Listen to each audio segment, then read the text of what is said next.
रसूलुल्लाह सल्लल्लाहु अलैहि वसल्लम फरमाते हैं, मुर्दे के पास दो फरिश्ते आकर उसे बिठाते हैं, फिर उससे कहते हैं तेरा रब कौन है, मर रब्बु का। वो कहता है रब्बी अल्लाह, मेरा रब अल्लाह है।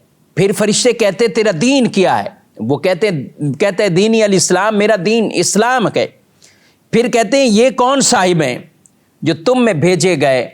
रसूलुल्लाह सल्लल्लाहु अलैहि वसल्लम के बारे में पूछा जाता है तो वो कहेगा हुआ रसूलुल्लाह सल्लल्लाहु अलैहि वसल्लम, वो अल्लाह के रसूल हैं।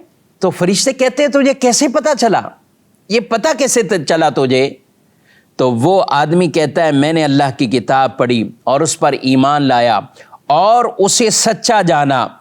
यही उस आयत मुबारका की तफसीर है जो अल्लाह ने फरमाया युसब्बितुल्लाहुल्लज़ीना आमनू बिलक़ौलि साबिति फ़िल हयाति दुनिया व फ़िल आखिरा, यानी दुनिया में भी इन्हें साबित कदमी अता फरमाई और कब्र के अंदर भी इन्हें साबित कदमी ऐसी अता फरमाई कि ये उन सवालों में भी कामयाब हो जाता है, उन सवालों के जवाबात में भी कामयाब हो जाता है। नबी करीम सल्लल्लाहु अलैहि वसल्लम फरमाते हैं फिर आसमानों से एक पुकारने वाला पुकारता है और ऐलान करता है मेरा बंदा सच्चा है, इसके लिए जन्नत का बिस्तर बिछाओ, इसे जन्नत का लिबास पहनाओ, इसके लिए जन्नत का दरवाज़ा खोल दो, इसके लिए जन्नत का दरवाज़ा खोल दो। चुनाचे उसके लिए जन्नत का दरवाज़ा खोल दिया जाता है, उस तक जन्नत की हवा और वहाँ की खुशबू आती है। ता हद्दे नज़र फराखी यानी वुसअत नज़र अता की जाती है और कब्र उसकी फराख यानी कुशादा कर दी जाती है। उसके बाद रसूलुल्लाह सल्लल्लाहु अलैहि वसल्लम ने फरमाया कुफ़ार की कब्र के अंदर, कुफ़ार के पास जब ये फरिश्ते आते हैं और उसको बिठाते हैं, उसके पास भी रूह लौटा दी जाती है और ये फरिश्ते यही सवाल करते हैं तेरा रब कौन है। वो कहता है हाय हाय मैं नहीं जानता। उसे पूछा जाता है तेरा दीन क्या है, वो कहता है हाय हाय मैं नहीं जानता।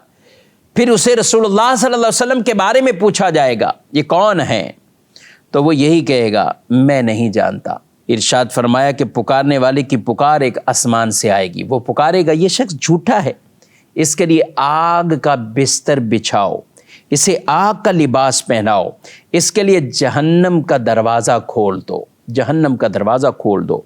कहा कि फिर उस तक वहाँ की गर्मी और बू आती है और उस पर उसकी कब्र तंग हो जाती है, हत्ता कि उसकी पसलियाँ इधर की उधर और उधर की इधर एक दूसरे में पैवस्त हो जाती है।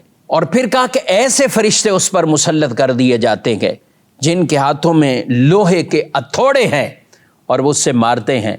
अगर उसकी एक मार पहाड़ों पर पड़ जाए तो वो भी मट्टी मट्टी हो जाए, यूं उसको मारा जाता है। कहा कि इंसान और जिन्नों के अलावा मशरिक और मगरिब की हर चीज़ गोया के मखलूक वो उस आवाज़ को सुनते हैं जो उसको मार पड़ रही होती है।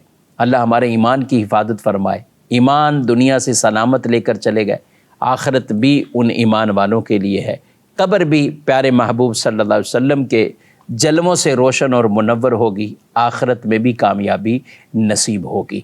तो कुरान पाक की ये आयत मुबारका कि अल्लाह ईमान वालों को दुनिया के अंदर भी साबित कदमी और आखिरत में भी साबित कदमी अता फरमाए।